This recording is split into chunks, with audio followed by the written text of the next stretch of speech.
Hello, everybody. Welcome back to the J Lounge. Good morning. Of course, you guys know I am your hostess with the mostest, Miss J, aka Miss Simone Jackson, here to bring you guys another wonderful episode of the J Lounge. Of course, everyone knows that the J Lounge is a celebrity-based podcast show where we talk with entertainers, directors, actors, singers, you name it. They all come down here and they all have a great time. I am extremely honored to be introducing my next guest. Of course, I'm always happy to be introducing my next guest, but this is a huge, huge honor for me. She is a prime-time Emmy-nominated director, so make sure you guys put some respect on her name, and showrunner. She has worked with the one and only Oprah on The Masterclass and NBC's Making It with Amy Poehler and Nick Offerman. And she's here to talk about her amazing work. Everyone give a warm welcome to Annetta Marion. Hi, Annetta. Hi, Simone, Miss J. Thank you so much for having me. I'm thrilled to be here. It's an honor to spend some time with you today. Thank you so much for being here. It's an honor me for speaking with you. Like I said, and the Primetime Emmy nominated director. I mean, that's huge for me on my little podcast show. So thank you. Thank you so much. So I'm gonna go ahead and fire the first question, Annetta.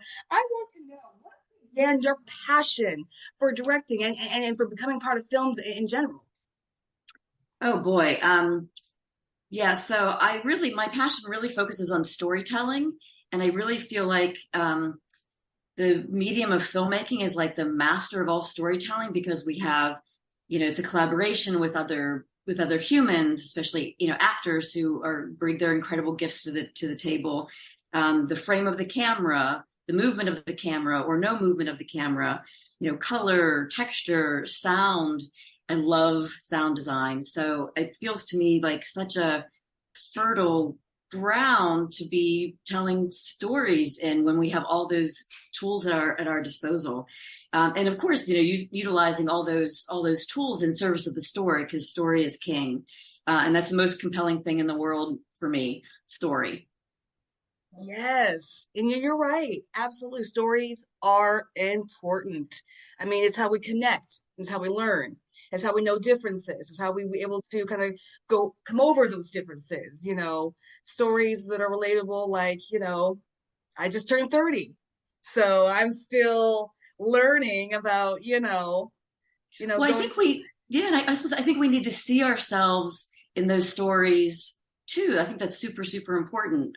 And there's, actual evidence now that human beings, like in educational evidence, where kids will learn better if what they're learning has been told to them in a story. Like story is king to this Yes. human herd we live in, so it's really important to tell the stories and for everyone to be able to tell their own story and who's telling the stories. So yeah, Exactly. story is Exactly. queen, I should say, not king. Yes. Well, it's true. You can't have really, and I hope this makes sense, but you can't have the human experience without stories.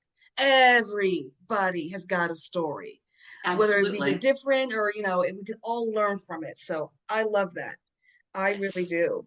It also makes me think of, we all know sort of how we live every day and the complexities of our lives and the pulls and the pushes and, what we're in the middle of and what we're celebrating.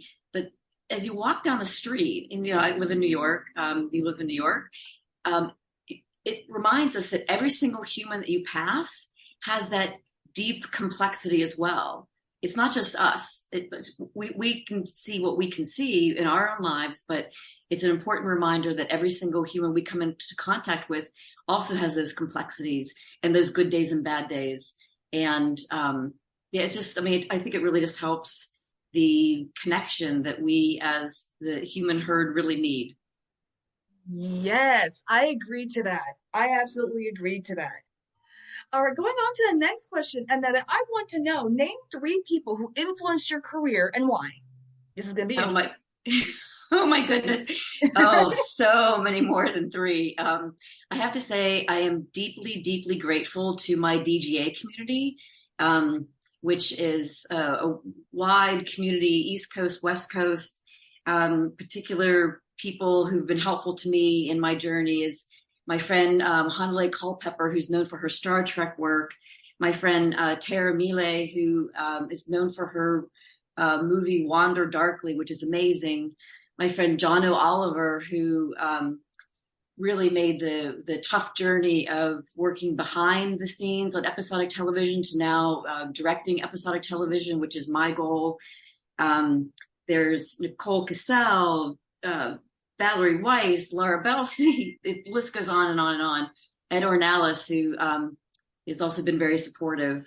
I'm currently in a DGA's episodic television director mentorship program, and a great debt to Todd Hollander and Bethany Rooney, who started that program and run it, and also to my DGA mentor, Kabir Akhtar, who's one of the best people on the face of the earth in terms of being prolifically amazing in his career and also generous and kind and sharing resources and his point of view and never pulling any punches, which is what I like. Let's call it like it is. Mm-hmm. So yeah, I have quite the, three. I couldn't narrow it down to three, and I'm sorry, Simone, I just couldn't.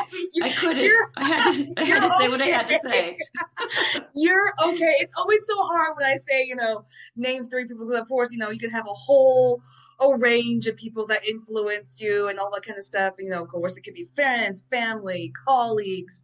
So it's amazing that you have a lot of colleagues that, definitely supported you, and you're in a really great group that, help support other women, because I think that's amazing, because we make things happen when women support other women. So absolutely. I think yes. Amen to that.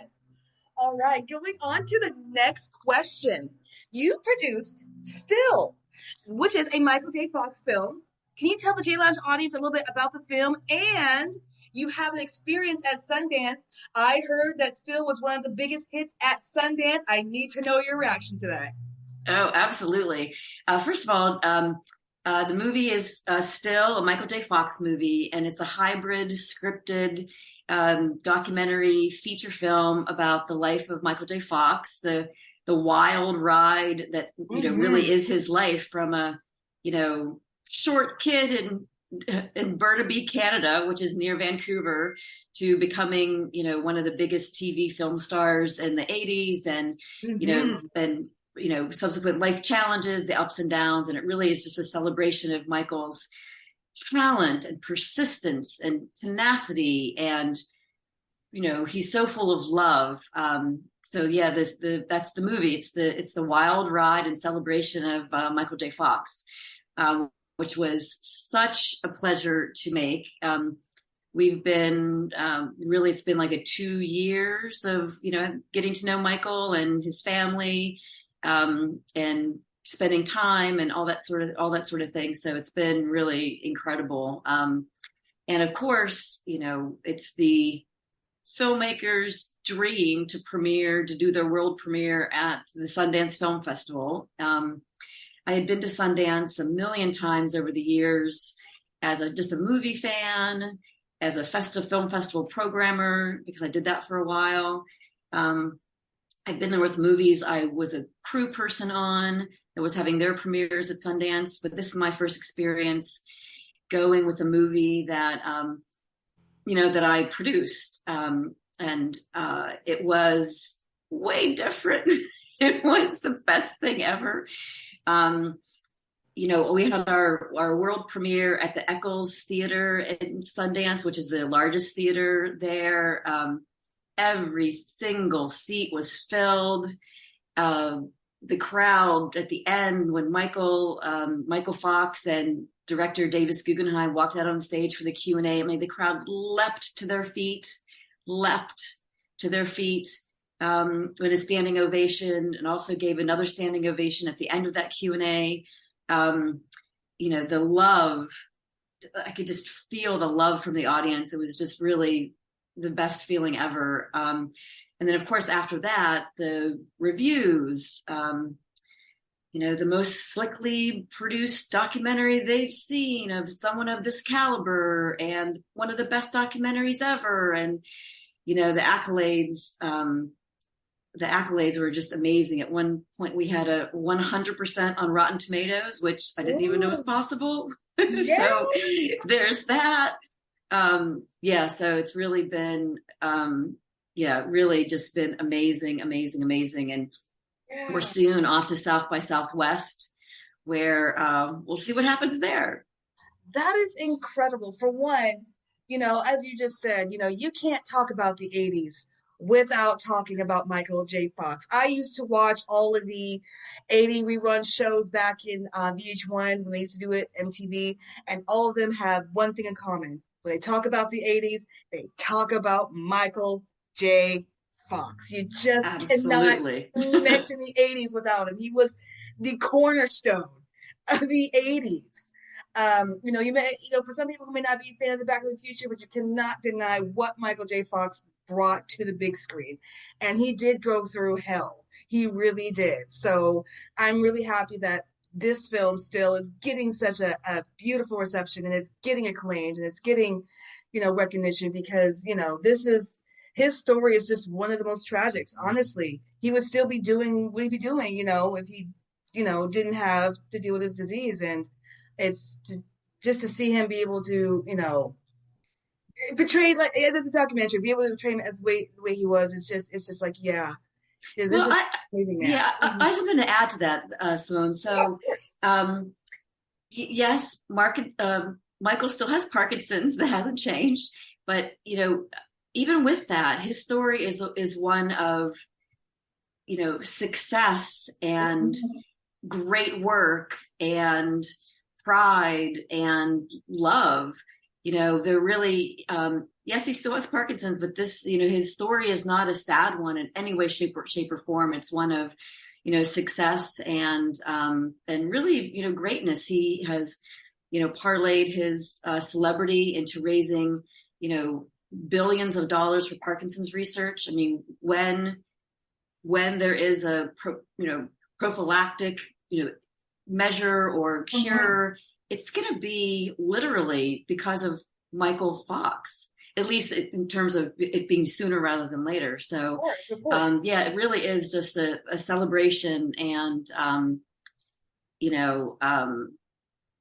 he's the kind of person he's as nice and honest and cool and funny as you want him to be in real life. Yay! And that doesn't always happen with celebrities, but certainly 100% is the case with Michael. So yeah, I mean, he's done amazing work, and it really is just a talent.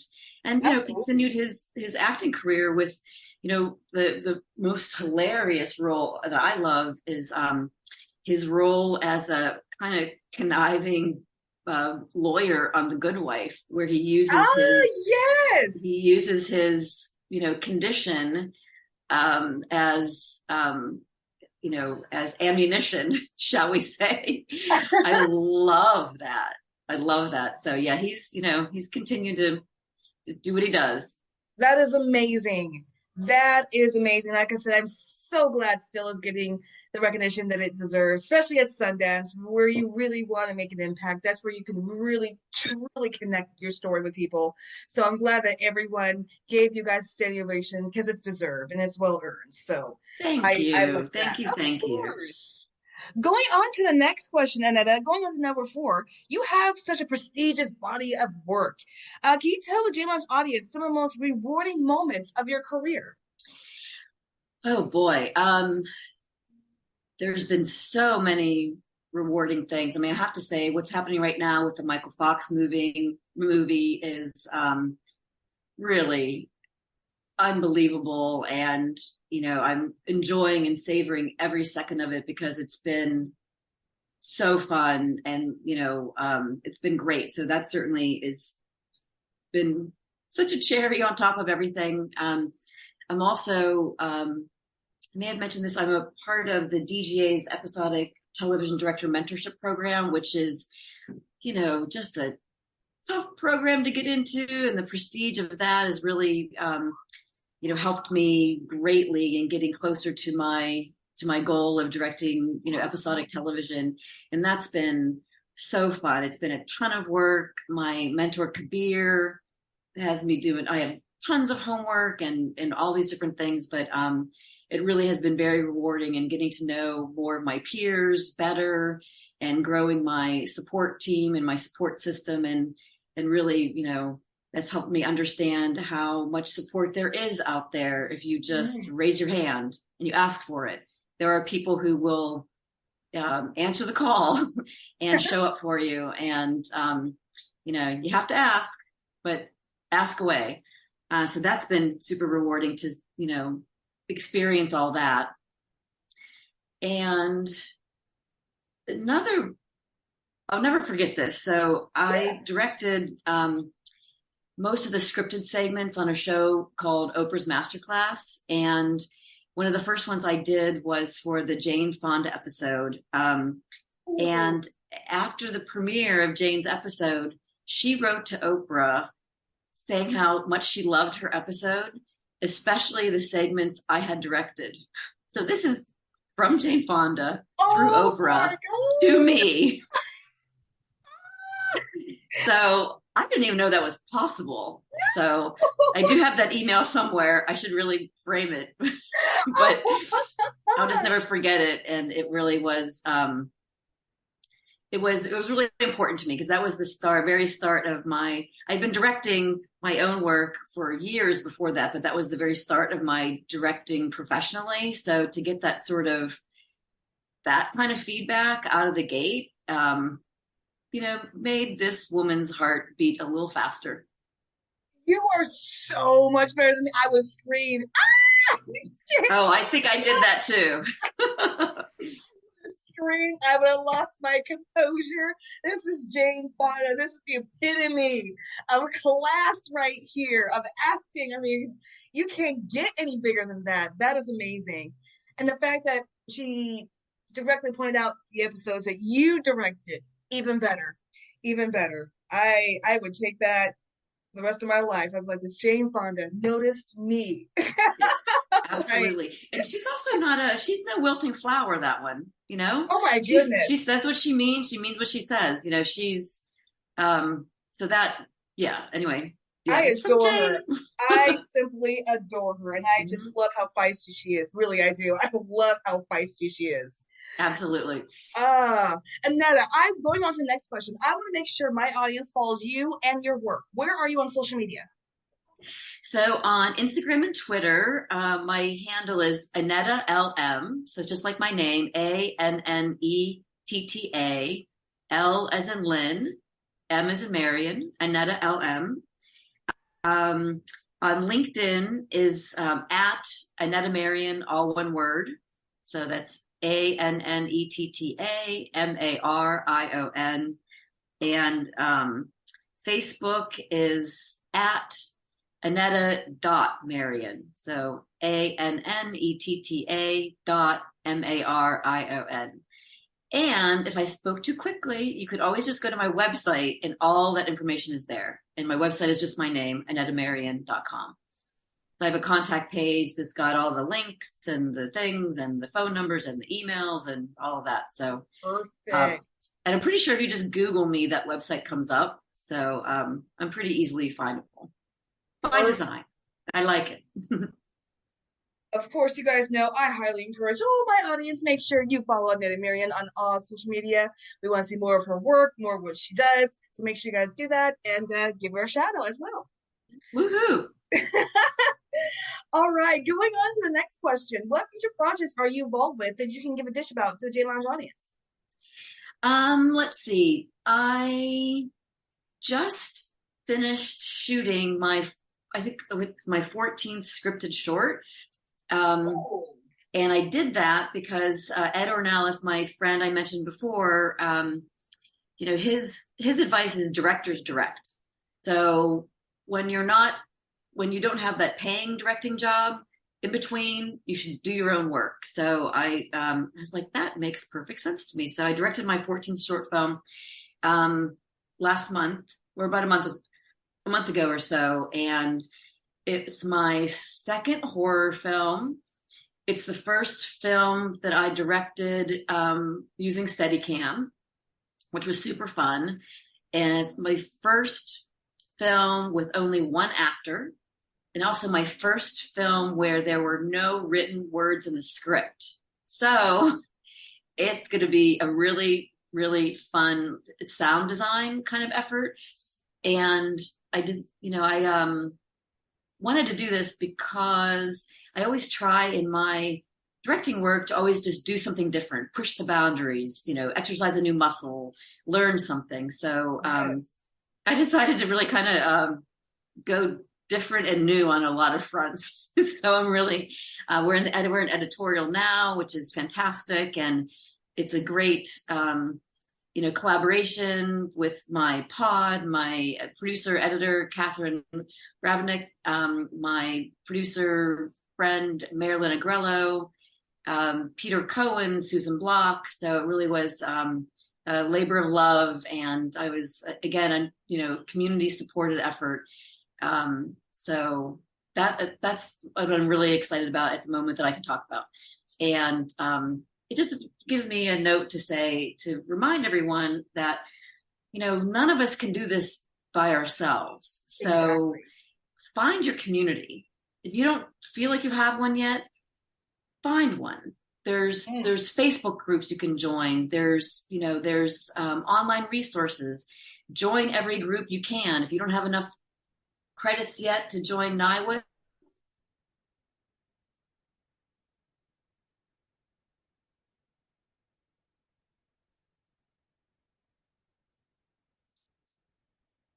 right mindset. Like, it's do what you put into it. Mm-hmm. So if you show up wanting to help and wanting to, bring what you have to the table to help others, then you'll get that help in return. So it's not just about what you get out of things, it's what you can give to situations that I think is the key to creating that community. Because once you show up with that attitude, people will remember that and respond in kind. So yeah, find your community and go. I completely agree with that. Teamwork makes the dream work. Exactly. Yes. My mom, put that in my head. Teamwork makes the dream work. Without teamwork, the dream can't work. It's just as simple as that. Yep. I agree. Same team, same dream. Exactly. Find your place where it's the same team, same dream, and that's the first step on your way. If you're not already there. I love that. Just got a couple more questions going for you, and then going on to the next one. What goals do you hope to accomplish in your career that you haven't yet?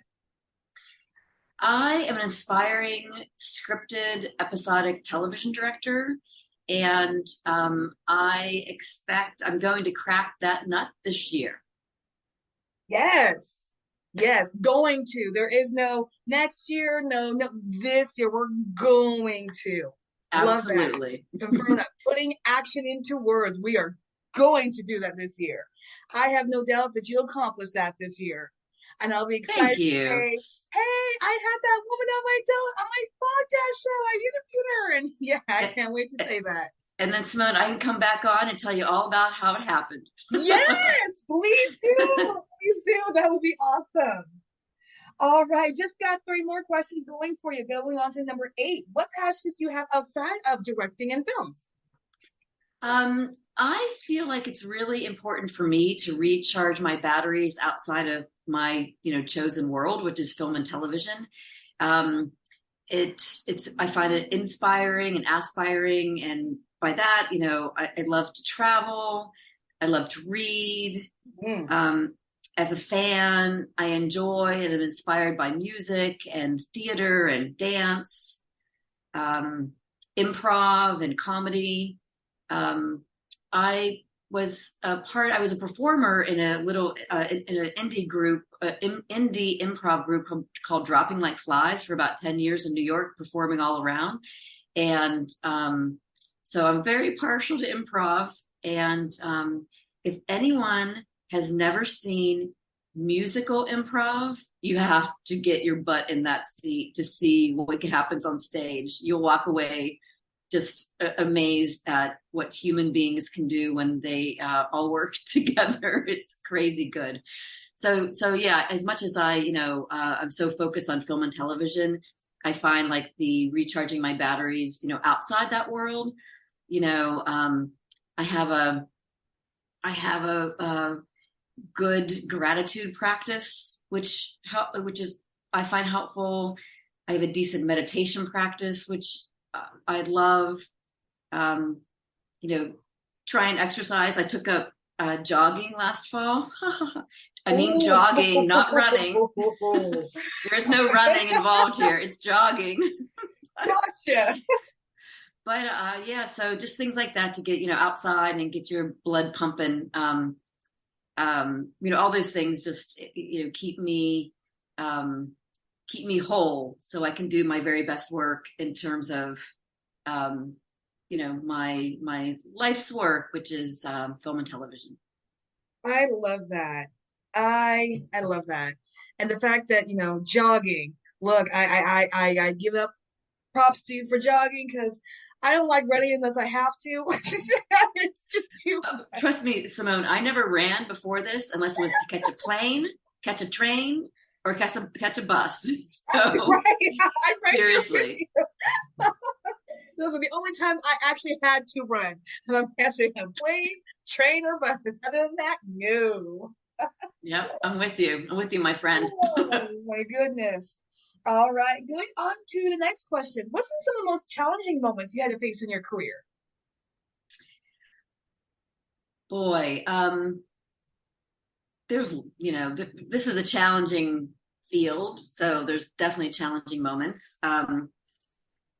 I could talk about one project that had a very good outcome, although it was not clear from the beginning it would. I once worked on a project. There were 3 directors, and of the 3 directors, I was the only one who had to submit storyboards before I shot to the executives. I was the only one who had to review footage after my shoot days with the executives. And it was weird because I was likely the most experienced scripted director at that point in time, and these were scripted segments. But I didn't care. I didn't complain. I rose to the challenge of all the extra work with a smile. I didn't point fingers at anyone else. I just put my head down and did the work, and did all the extra work, and knocked every ball they threw my way out of the freaking ballpark. So that's, and I was eventually recognized for that and rewarded. So that's the job, right? Mm-hmm. That's the job is to show up and do the work regardless of the circumstances. Like you might have thought it was going to be a sunny day, but it's still your job when it's rainy to show up and do it. Like it's Right. not we're not there. We're there to show up and do the work regardless of the obstacles put in our path. So just, knock all those balls out of the ballpark and leap over every obstacle. And that's the job. So be prepared to do that. Absolutely. I agree. I absolutely Kill agree. it with a smile, because you But got to tell have it that with a smile smile. too. Yes. All righty. All right. We just got Zoom will kick us out here in about 8 minutes. So we got one more question for you. Gonna do a quick wrap up. Any advice for future producers who are hoping to be as successful as you? I think the most important thing a producer or director can do is care deeply. Care deeply about your project, care deeply about your team that's helping you, make it all work. And that's not, you can't phone in caring deeply. You either care deeply or you don't. Mm-hmm. And if you care deeply, really, truly to the bottom of your heart, you will make the right decisions. You will do the right thing by people. You will do the right thing by the project, and you'll make the best thing that you're trying to make. And, there are no mistakes really. There's just opportunities to learn. There's opportunities to grow. So if you care deeply and know that, you can move forward in the best possible manner. And honestly, if you don't actually care deeply about what you're doing, what are you doing there? Like, we should do what we care deeply about. Mm-hmm. I think that's the secret. It's not, because when you have that level of care, you'll do the right thing. If you need advice, you'll find that advice. If you're just going to go with your gut because that's the right thing, you'll go with your gut. Because there's no one, Answer. no Yeah. one answer fits all to anything. So care deeply and everything will go as it's supposed to. Ah, that is amazing. And I hope my audience is listening in. This is coming from a primetime Emmy nominated director and showrunner, so she knows what she's talking about. So that's advice I would definitely hone in on for sure. Annetta, you have been such a pleasure to be able to speak with today. I appreciate you giving me your time, letting my audience know who you are, your work, everything. You have an amazing work ethic and you have such a clear vision. And I appreciate you for coming on today. Oh, Simone, come! I want to come back again and again and again. It's been such a pleasure. Thank you so much for your time, and to your audience, hello, hello. Looking forward to getting to know more people. Absolutely. Of course. Of course. I highly encourage my audience one more time. Make sure you follow Annetta Marion on all social media platforms and make sure you check out more of her work because we want to see more of her work and make sure you check out her website as well. Of course, you guys know I have been your hostess with the most, Miss J, aka Miss Simone Jackson, bringing you guys another wonderful episode of the J Lounge. Of course, I want to thank everyone for listening in. I want to thank my amazing guest, Annetta Marion, one more time. Everyone, I'll be back soon. Till then, everyone stay beautiful, and I'll be back. Bye. Bye.